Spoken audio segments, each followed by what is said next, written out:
ላመኑት ዋስም የሆነ ነው፣ ቃልም እየገባላቸው ነው። ላመኑት በእኔ መኑ በአባቴ መኑ፣ ልባችሁ አይታወክ።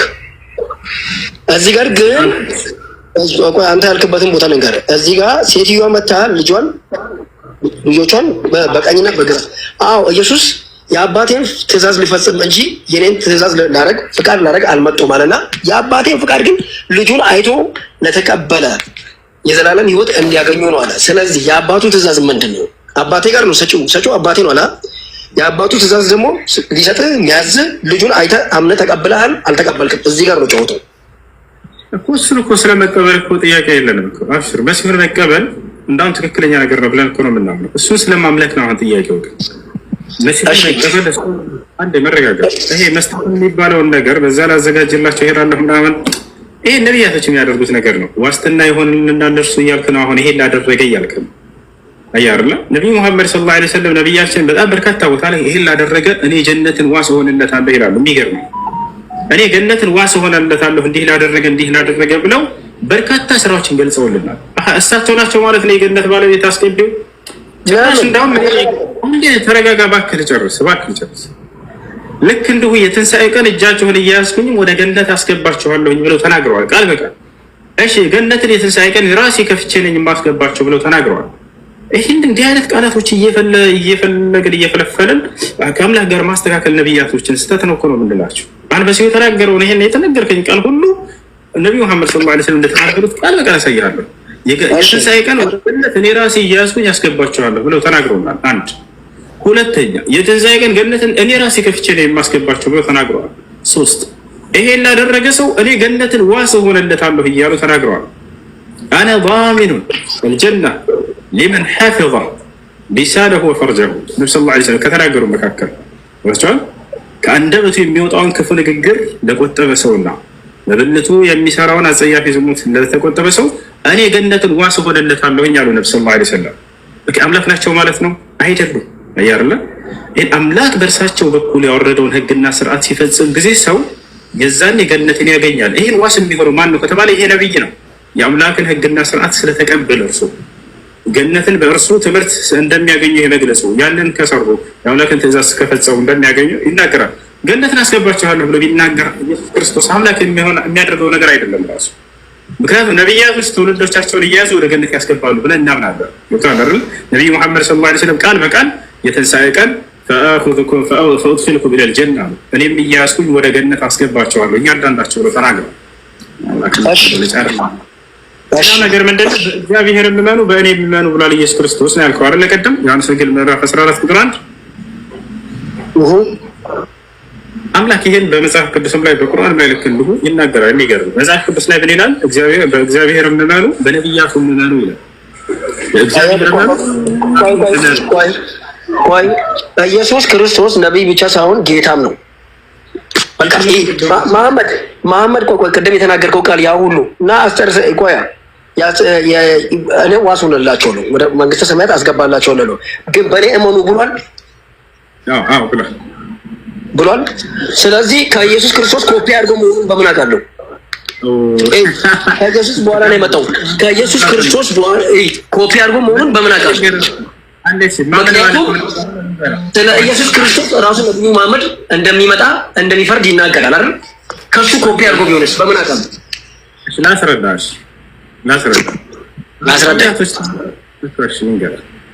አንደኛ በክርስቶስ ማመን ሲባል ምን ለማለት ነው? ቅድም በደንብ ተነግራችሁ ነበር። ዮሐንስ ራሱ ይናገራል። ክርስቶስ መሆኑን የማያምን እያለ ይናገራል። ኢየሱስ ክርስቶስ መሆኑን አላመኑም ነበር አይደል? በዘመኑ የነበሩ አይሁዶች ይህን ታውቃለህ? ይህ አላመኑም። እነዛ ፈሪሳውያኖችም ጸሐፎችም ሁላቸውም ክደውታል፣ አስተባብሎታል። ምን መሆኑን? ክርስቶስ መሆኑን። ክርስቶስ ማለት የተቀባ የተመረጠ ማለት ነው። አሁን ይሄን ስለካዱ በክርስቶስነቱ ስለማመን እንዳለ መጽሐፍ ቅዱስ ያወራል። ምክንያቱም ቃል የተገባው በነቢያት አንደበት ክርስቶስ መሲሁ ይመጣል የተባለው እርሱ ነበርና፣ ይሄን ስለካዱ እርሱን በክርስቶስነቱ እንዲያምኑ እግዚአብሔር ደግሞ አምላክ እንደሆነ እንዲያምኑ ነው እየተናገረ ያለው መጽሐፍ። ዮሐንስ ወንጌል ምዕራፍ 17 ቁጥር 3 ኢየሱስ ክርስቶስ ራሱ ወደ ሰማይ ቀጥ ብሎ አባት ሆይ አንድና ብቸኛ እውነተኛ አምላክ አንተ ነህ፣ የላከውንም ኢየሱስ ክርስቶስን ያውቁ ዘንድ ይህች ነች የዘላለማዊ ሕይወት አለ። አየህ አይደለ? እቺ ናት የዘላለም ሕይወት። እቺ ናት ራሱ እንደሆነ አንድና ብቸኛ አምላክ አብ፣ እርሱስ ራሱ ኢየሱስ ክርስቶስ እንደሆነ ማመን አለባቸው እነዚህ ሰዎች። አላህ በቁርአን ላይ መሲሁ ዒሳን ክርስቶስ ነው እያለ ይነግረናል፣ ወይንም መሲህ ነው እያለ ይነግረናል። ለትውልድ ቃል የተገባው መሲህ ራሱ ነበር እያለ ይሄን እናምናለን። ይታል አይደለ? ክርስቶስ መሆኑን ምን ሀሳቡና ነው ይላል። ጥያቄ አለኝ። ጥያቄ አለኝ አሁን በተናገርከው። እሺ ጨርሰሽ።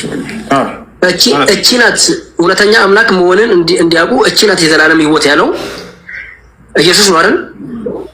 አይደለ? እሺ እንደዛ ከሆነ እኔን ያየ አብን አየ፣ እኔና አብ አንድ ነን አለ። ስለዚህ የማይታየውን አብ ደግሞ የሚታየው ወልድ ኢየሱስ ነው ግልጽ ያደረገው። ስለዚህ እርሱ ማን ነው? እርሱ ማን ነው? እቺ ናት የዘላለም ሕይወት።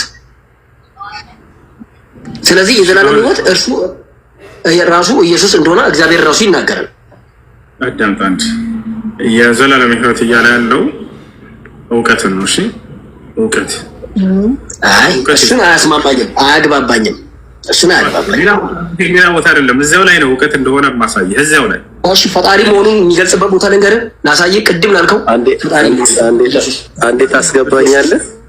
ቆይ አንዴ እቺን ብዬ ድሉ እሰጥሃለሁ ማለት ኤልያስ፣ ይሄን ብዬ እሺ ይኸውልህ፣ ፈጣሪ ነው ላልከው፣ ፈጣሪ ነው ላልከው አንድ ያነሳህ ጥቅስ ጨርስና ትሄዳለህ። አብሽር፣ ከጥቅስ ወደ ጥቅስ መዝለል እና አይመቸኝም። አንድ ጥቅስ ካነሳ እሱን ጨርሱና ወሬላ ትሄዳለህ። ችግሩ አንተ ታጣማለህ፣ ታዞራለህ ወደ ሌላ ነገር። እሱ እኮ ነው የሚያስጠላው። ችግሬ ምንድን ነው? ያለውን ስለምነግርህ ነው። አንተ በቁርአን ነው የምታምነው።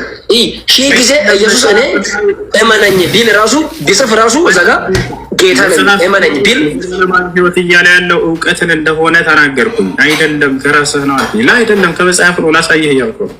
ላሳየህ። እሺ አሳየኝ። እሺ ኢየሱስ ይህች ነች የዘላለማዊ ሕይወት የሚለው ምን እንደሆነ እንመልከተው። ያው እነዚህ ጋር ዮሐንስ ወንጌል ምዕራፍ 18 ቁጥር 3 ተመልከት። ኢየሱስ ክርስቶስ እውነተኛ አምላክ ብቻ የሆንክ አንተን አለ። ማንን ነው እንዲህ የሚለው ኢየሱስ?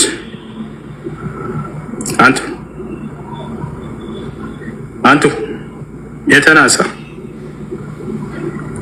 አቤት ያው እውነተኛ አምላክ ብቻ የሆነውን አንተን የላከኝን ትንሽ ቀና አድርግ፣ ትንሽ ቀና ወደ ላይ ቀና አድርግ። እዚህ ጋር እንትኖቹ በቃ እሺ።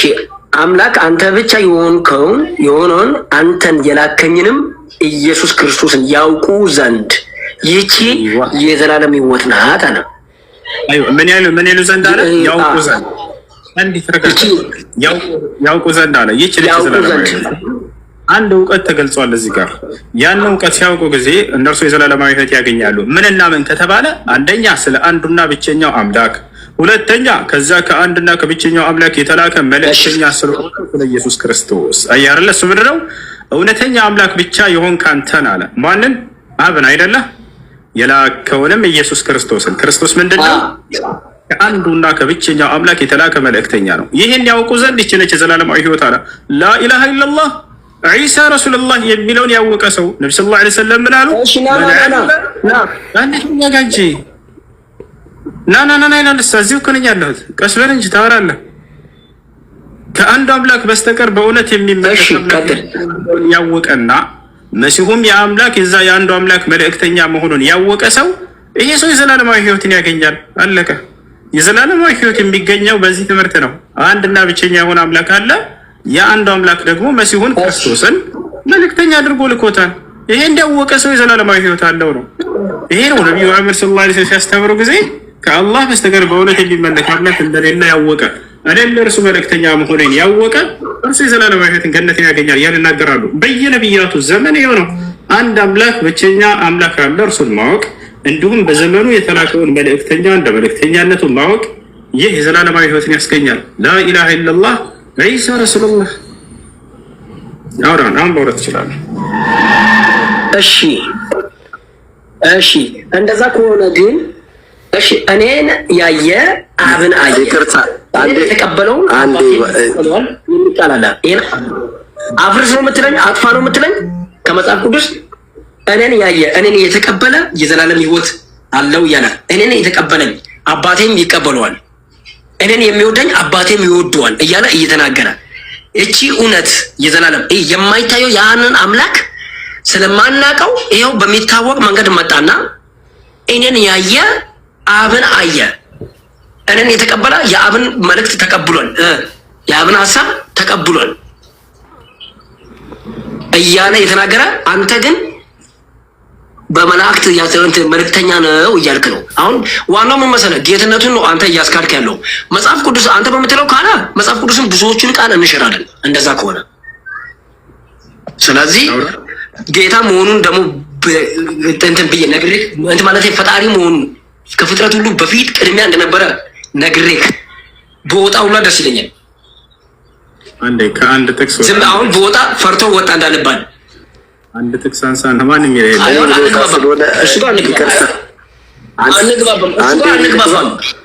አንግባባ። እሺ በቃ ኤልያስ ግባ። አንድ እድሉን ግን ፈረንቼ የትም አልሄድኩም አልወጣሁም። እሺ ምክንያቱም ስለማንግባባ። አይ ሰማ። እሺ እሺ ኤልያስ አመሰግናለሁ። ደህና መጣህ ወንድም ኤልያስ። አዎ ደህና ነህ? ኤልያስ ነኝ። እግዚአብሔር ይመስገን። ክርስቲያን ነህ አይደለ? እና አዳምጫችኋለሁ። ያን አንዴ ተረጋጋ እንጂ ቀስ ልወጣ ስለ እሺ የሚያስቅ ነገር አለ አይደለም። ልወጣ ስለሆነ አንድ ጥያቄ ብቻ ወይም ደግሞ አንድ የተረዳሁትን ነገር ጥያቄ ያለህ በእስልምና ወይስ ሲወራ ከነበረው ለመመለስ ፈልገህ ነበር? ላስመረጣምሽ? አዎ ያው መጽሐፍ ቅዱስን ይዘህ ነው እየተነጋገራችሁ ያላችሁት መሰለኝ። ለዚህ መጠየቅ የምትፈልጋለህ? አንተ ደስ እንዳለ መልስ ለመስጠት ነው የገባኝን ያክል መልስ ለመስጠት ነው። ኢየሱስ ክርስቶስ አምልኮኝ ወይንም ተገዙኝ ያለበት ጥቅስ አለ? መልስ ያው በጣም ጥሩ። ስለ ክርስቶስ ኢየሱስ ለማወቅ በመጀመሪያ አብን ማወቅ፣ ከዛ ቀጥሎ ደግሞ መንፈስ ቅዱስን ማወቅ፣ ከዛ ደግሞ ራሱ ጌታ ኢየሱስን ማወቅ ያስፈልጋል። ወደዚህ ምድር ጌታ ኢየሱስ ክርስቶስ ሲመጣ ያስተማረበት ጥቅስ አለ ወይ? እሺ አውጣል። እሺ አንደኛ ዮሐንስ አውጣሽ። አንደኛ ዮሐንስ ምዕራፍ ኢየሱስ ክርስቶስ አምልኩኝ ወይንም ተገዙኝ ብሎ ጥሪ አድርጓል፣ ተናግሯል። እኔ አንተን ደግሞ አንድ ጥያቄ ልጠይቅህ። አንተ ወንድ ነህ ሴት ነህ ብለህ ምን ትለኛለህ? ኢየሱስ ክርስቶስ አሁን ወንድነትህን አትጠራጠርም አይደለ? ጥያቄ ምንድነው? መልሱ ምንድነው? አንተ ወንድ ነህ ሴት ነው መልሱ አይደለም።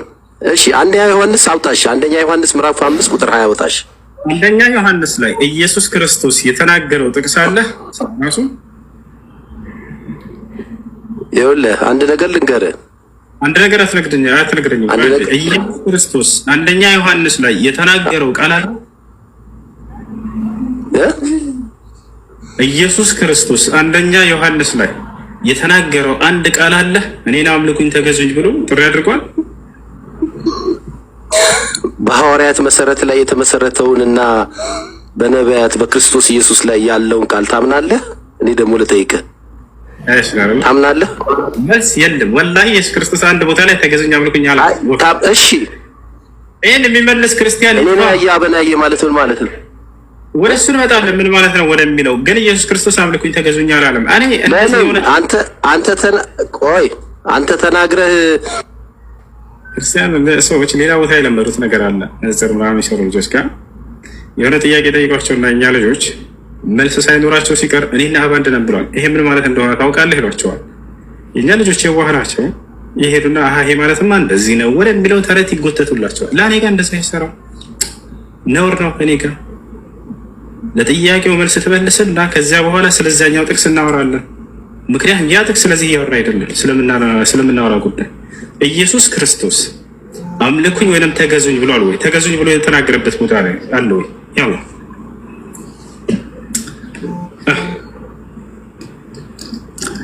ኤልያስ ሄሎ ይሉንዳት ይሉሻ ኢላላ ያላ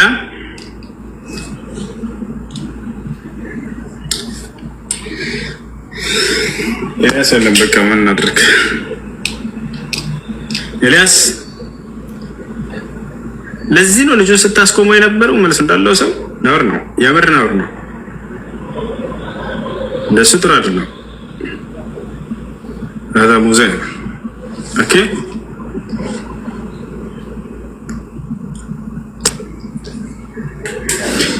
እሺና የኔ ይመስላል። ለማንኛውም ባጭሩ የምነግራችሁ ነገር ምንድነው? እኛ ሌላውን አካል ዝቅ ከማድረግ እንዳይመስላችሁ። ወላሂ ስንናገር ጊዜ ክርስትና የእምነቶቹ መሰረት ማስረጃ ያላቸው ስንል ጊዜ እንዳለ መሰረታዊ እኮ ናቸው። ደግሞ በጣም የሚያሳዝነው እሺ ቅርንጫፍ ነገር ምናምን ችግር የለውም፣ እሱ ማስረጃ አይኖረው። የሆነ ጥቅስ ተወስዶ በዚያ ላይ ተሽከርከረ ይመልሱ ስለ ቅርንጫፍ ነገር በእኛ ጋር አለ ያመኮሱ። ለምሳሌ አህካም ባልሆነ ነገራቶች ላይ ህግጋት ባልሆኑ ነገራቶች ላይ ዑለሞች እስቲንባጥ እያደረጉ ይሄ ሐራም ይሄ ሐላል የሚለውን ያወጡልናል። ችግር የለውም እሱ ወጣቻው አይደለ?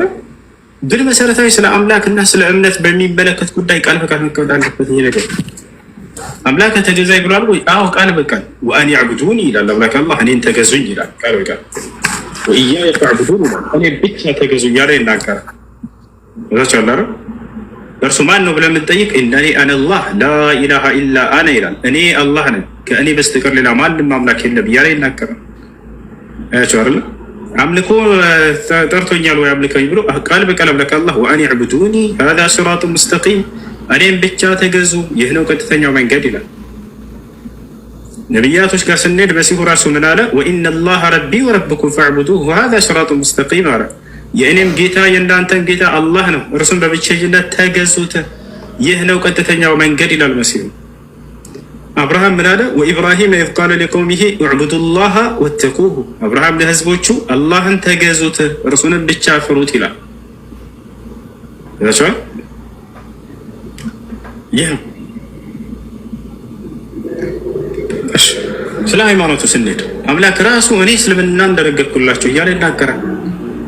ኢነ ዲነ ዒንደ አላህ ልእስላም ከእኔ ከአላህ ዘንድ ቀጥተኛው ሃይማኖት ኢስላም ነው ይላል። ያቸው ነቢያት ቃል በቃል እኔ ሙስሊም ነኝ እያሉ ይናገራሉ። ቃል በቃል ኑህ ምን አለ? ወኡሚርቱ አን አኩነ ሚነል ሙስሊሚን እኔ ከሙስሊሞች እንደሆን ታዘዝኩ ይላል። ነቢያቶች ህዝቦቻቸውን ሙስሊም ሁኑ እያሉ ያዛሉ። ምን ይላል ያዕቁብ ዓለይሂ ሰላም? ወያዕቁብ ያ በኒ ኢነ አላህ አስጠፋ ለኩም ዲነ ፈላ ተሙቱነ ኢላ ወአንቱም ሙስሊሙን። ስለዚህ አምላክ ራሱ እስልምና እንደነገርኩላቸው ይላል። ልክ እንዲሁ ደግሞ ነቢያቶች እኛ ሙስሊሞች ነን ይላሉ። ልክ እንዲሁ ነቢያቶች ሙስሊሞች ሁኑ እያሉ ያዛሉ። ይህን ጥያቄ መጽሐፍ ቅዱስ ላይ ሄደን ብናስቀምጠው መልስ አለው ወይ? የለም። የሚመልስ ካለ መልስ ይችላል። አንድ ቦታ ላይ እግዚአብሔር ክርስቲያን ሁኑ ብሎ አላዘዘም። አንድ ነቢይ መጽሐፍ ቅዱስ ላይ እኔ ክርስቲያን ነኝ ብሎ የተናገረ የለም። አንድ ነቢይ መጽሐፍ ቅዱስ ላይ ህዝቦቹን ክርስቲያን ሁኑ ብሎ ያዘዘ የለም። ይሄት ነው የምታገኙ ከተባለ በቁርአን ላይ ብቻ ነው። ነቢያቶች መተው ቃል በቃል እኛ ሙስሊሞች ነን ይላሉ። ህዝቦቻቸውንም አደራ ሙስሊሞች ሆኑ ይላሉ። አምላክም ራሱ እስልምናን ራሴ ለነቢያት ደነገርኩት እያለ ይናገራል። ሸረዐ ለኩም ሚነ ዲን ማ ወሳ ቢሂ ኑሐን ወለዚ አውሐይና ኢለይከ ወማ ወሰይና ቢሂ ኢብራሂመ ወሙሳ ወዒሳ ይላል። እነሆ ይህን እስልምናን ሃይማኖት እኔ ደነገርኩላችሁ ከዚህ በፊት ኖህን፣ አብርሃምን፣ ሙሴን፣ መሲሁን አዝዤበት የነበረውን እያለ ይናገራል። እሺ ከላይ ያለው ልጅ ሰላም